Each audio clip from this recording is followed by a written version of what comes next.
بسم الله ما شاء الله.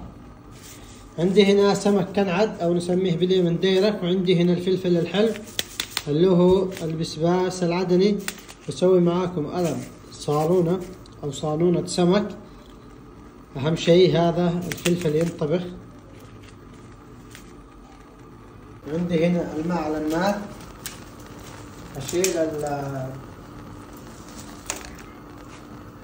اشيل القمع حق الفلفل، واحط الفلفل على الماء. ما شاء الله ما شاء الله. طبعا البذور هذه تقدروا تحطوها على التربة ويطلع معاكم فلفل.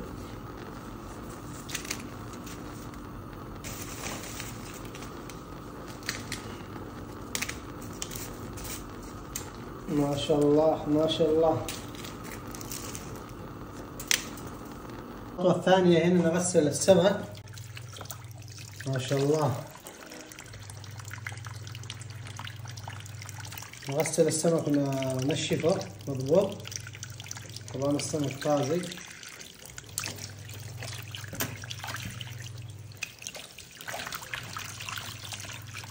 أنا عندي هنا سمك آخر، هذا السمك عنبر. ما شاء الله تبارك الله، شبيه بسمك التونة. هذا إن شاء الله بسويه فرن. ما شاء الله ما شاء الله. ممكن نصلح منه زيت. شوفوا كيف ما شاء الله، جدا طيب ولحمه جدا طعمه طيب. وهذا نوع من انواع السمك، نوع اخر يسموه باليمن سلمون. سلمون ابيض، هو بالاساس ما هو سلمون ولا له دخل بالسلمون لانه معروف السلمون، بس هذا سمك دهني او فيه قليل من الدهون، شبيه بالسلمون بس هو ما هو سلمون، لانه البحر الاحمر معروف ما يتواجد فيه السلمون. ان شاء الله هذا بنسويه زيت. السمك ابيض على وردي شوي. ما شاء الله تبارك الله.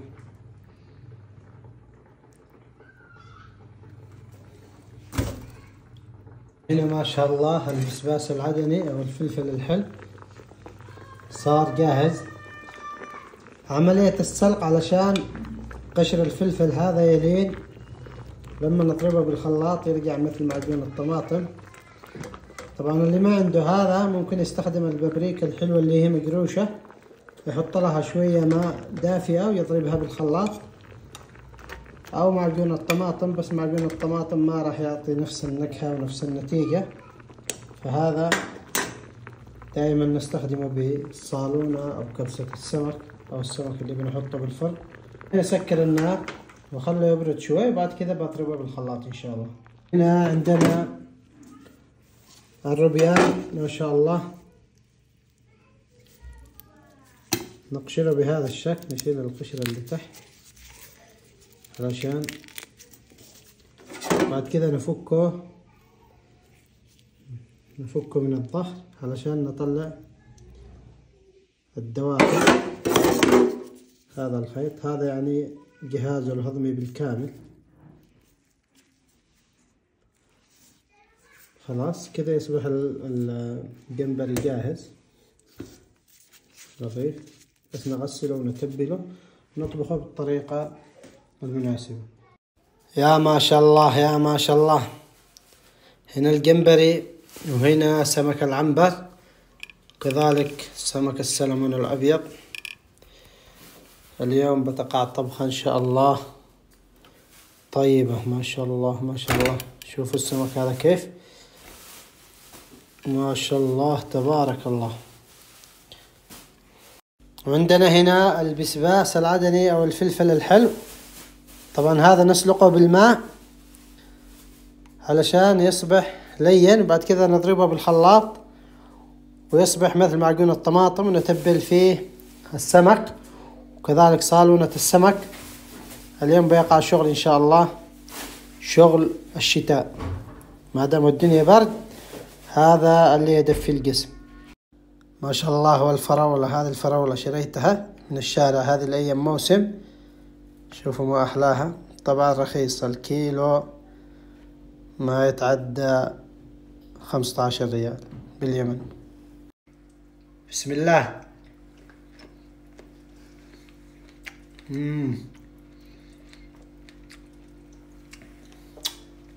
طيبة ما شاء الله على الحلا اللي فيها. وهنا ما شاء الله تبارك الله حطيت الفلفل على الخلاط، الحين اضربه حتى يصير مثل معجون الطماطم ناعم. وهنا ما شاء الله تبارك الله بعد ما يصبح الفلفل الحلو او البسباس العدني جاهز. شوفوا قوامه كيف. هذا اهم مكون سواء كان في الصالونة او الصالونة، كذلك السمك اللي بنحطه بالفرن او كبسة السمك. بسم الله ما شاء الله.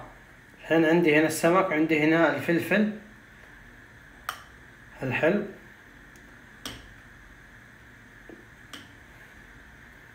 تبل السمك بهذا الشكل.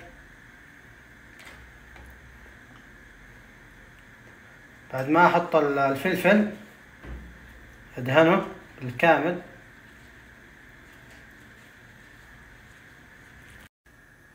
ما شاء الله. ثاني مرة نقلب السمك على الوجه الآخر.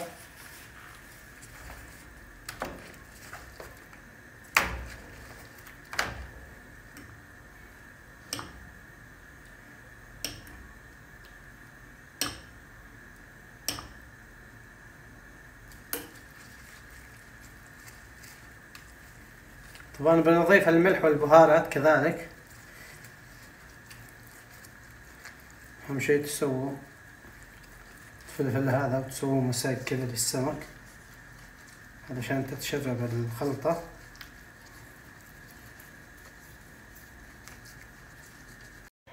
طبعا اللي ما عنده فلفل عدني يستخدم البابريكا الحلوة هذه اللي تجي مقروشة، أي نوع بابريكا مقروشة. شوفوا كيف هي نفسها الفلفل العدني. عندنا هنا البهارات عبارة عن فلفل أسود وكمون وكزبرة فقط.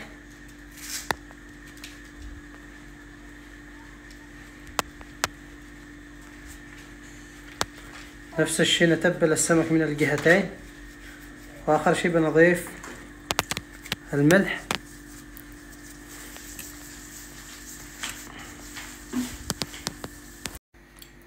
وآخر شيء نضيف الملح.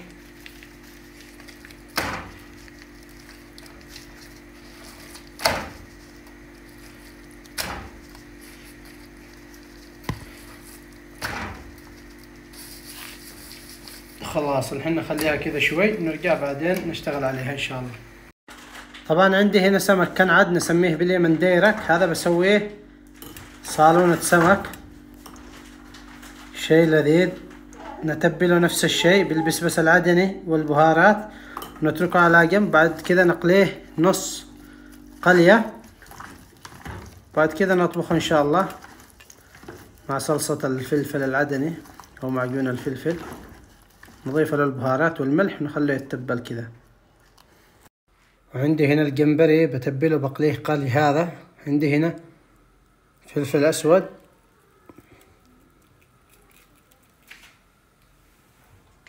وعندي هنا بهارات مشكلة او ممكن تستخدموا بهارات بيضاء.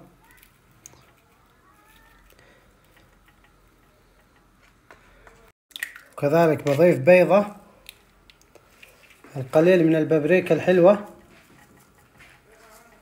واخر شيء بضيف الحليب السائل. بضيف الملح.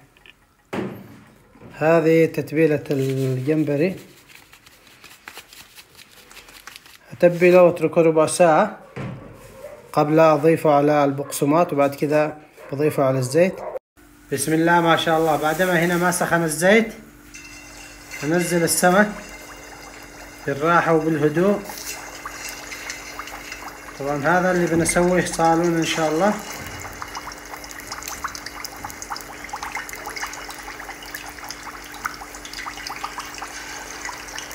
وهنا ما شاء الله تبارك الله.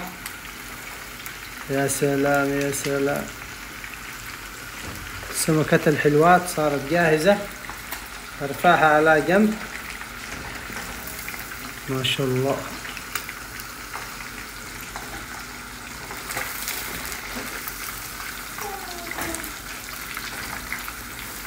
وهنا ما شاء الله نطبخ السمك الثاني. بسم الله.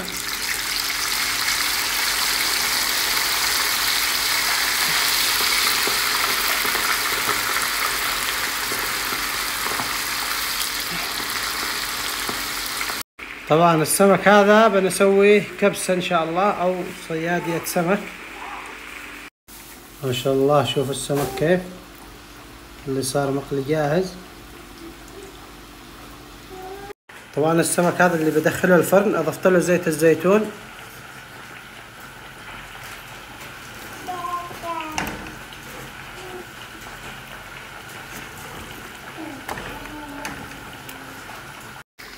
وهنا ما شاء الله تبارك الله صار جاهز سمك الكبسة.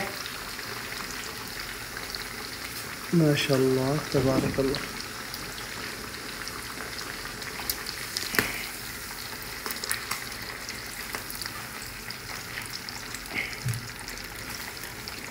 وعلشان تكتمل غدانا لازم من الشطة الحار، ولكن بطريقتي.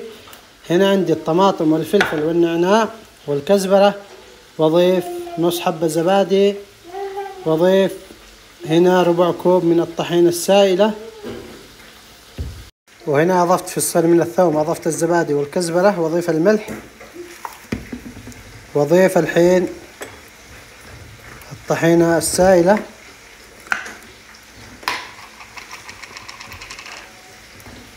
واضربها حتى تصير ناعمة. بسم الله. ما شاء الله تبارك الله، شيء فاخر من الآخر. وهنا عندي القدر على النار، أضيف الزيت. طبعا هذا اللي بنسوي فيه كبسة السمك. وهنا عندي المقلى أو المقالي اللي بحط فيه صيادية صالونة السمك أقصد. أضيف الزيت وأخلي البصل ينطبخ حتى يتشقر لونه أو يتحمر. وهنا عندي البصل ينطبخ اللي بنسوي فيه الكبسة. وهنا ما شاء الله بعد ما تغير لون البصل شوي أضيف معجون الفلفل الحل.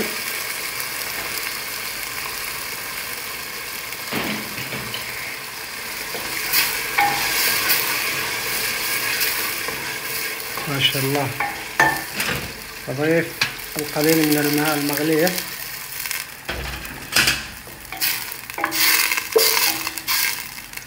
خليه يتسبك كذا شوي. الحين أضيف قطع السمك.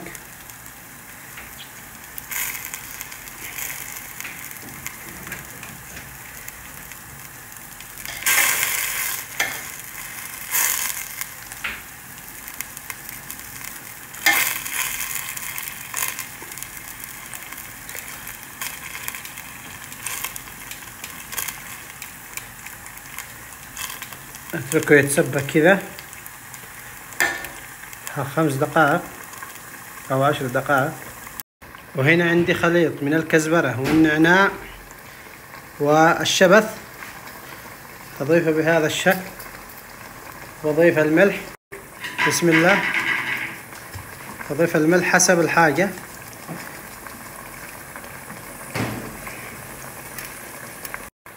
وأضيف ملعقة من البهارات المشكلة.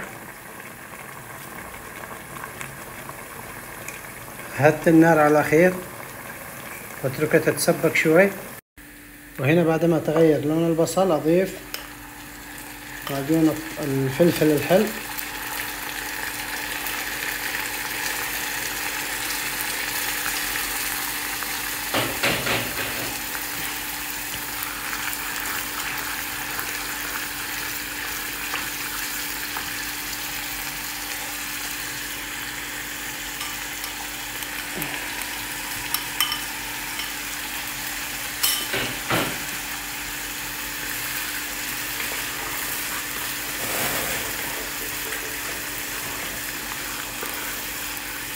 وهنا أضيف قطع السمك بسم الله.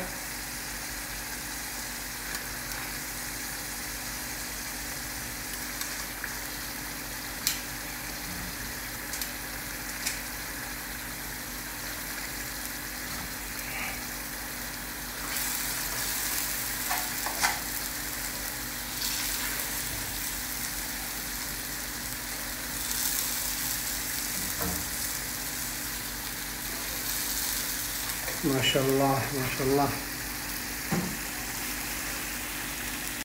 وهنا أضفت الطماطم والكزبرة والقليل من الشبت والثوم، وأضيف الملح والقليل من البهارات المشكلة اللي هي عبارة عن فلفل أسود وكمون وكزبرة.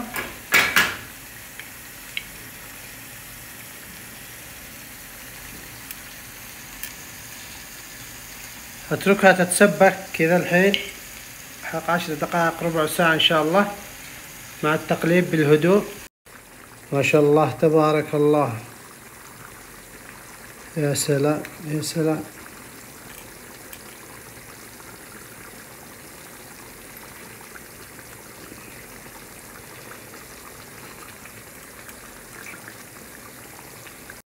ما شاء الله تبارك الله. وهنا عندنا الجمبري بعدما تتبل، هاخذ قطعة الجمبري. وهنا عندي البقسماط،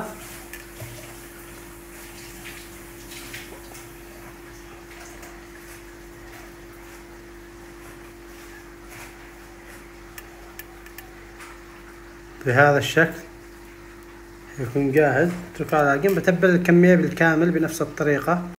وهنا ما شاء الله تبارك الله بعدما تبلت الجمبري بالكامل صار جاهز. هنا ما شاء الله عندي الرز مسلوق، ملح وماء والقليل من الزيت.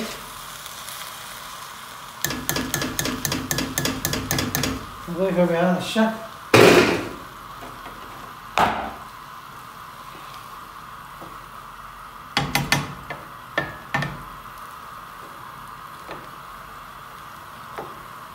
نتركه يطبخ الحين كذا على نار هادئة لمدة 20 دقيقة إن شاء الله. بضيف القليل من البصل المقلي على الوجه. هنا أضيف القليل من الزعفران أو صفار الزعفران. خلاص الحين أحسب له ربع ساعة على نار هادئة جدا. وهنا بسم الله بعدما سخن الزيت أنزل الجمبري.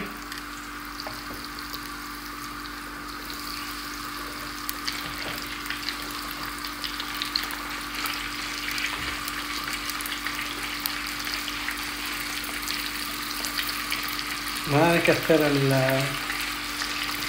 كذا يكفي.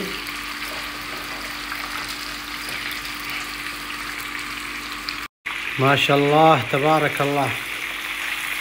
شوفوا كيف ذهبي يا عمي ذهبي. ما شاء الله تبارك الله. ما شاء الله تبارك الله. شوف شوف شوف شوف شوف شوف. يا سلام يا سلام.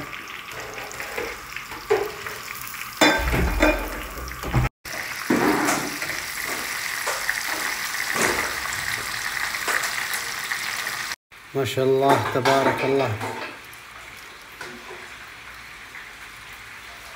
يا سلام يا سلام. ما شاء الله تبارك الله. شوف الجمبري كيف مقرمش وناشف. ما شاء الله تبارك الله. الطعم ما يحتاج اوصف، الصورة تتكلم اكثر. ما شاء الله تبارك الله. هنا الكبسة صارت جاهزة. يا الريحة. وكذلك هنا صالونة السمك صارت جاهزة. وهذه الثانية ما شاء الله تبارك الله. سمك الفرن كذلك جاهز. ما شاء الله ما شاء الله تبارك الله. وهذا السمك اللي حطيته بالفرن. يا سلام يا سلام. شوفوا كيف زبدة. ما شاء الله تبارك الله.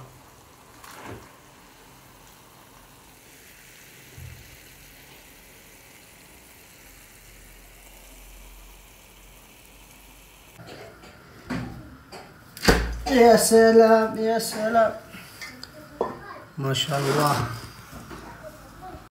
ما شاء الله ما شاء الله.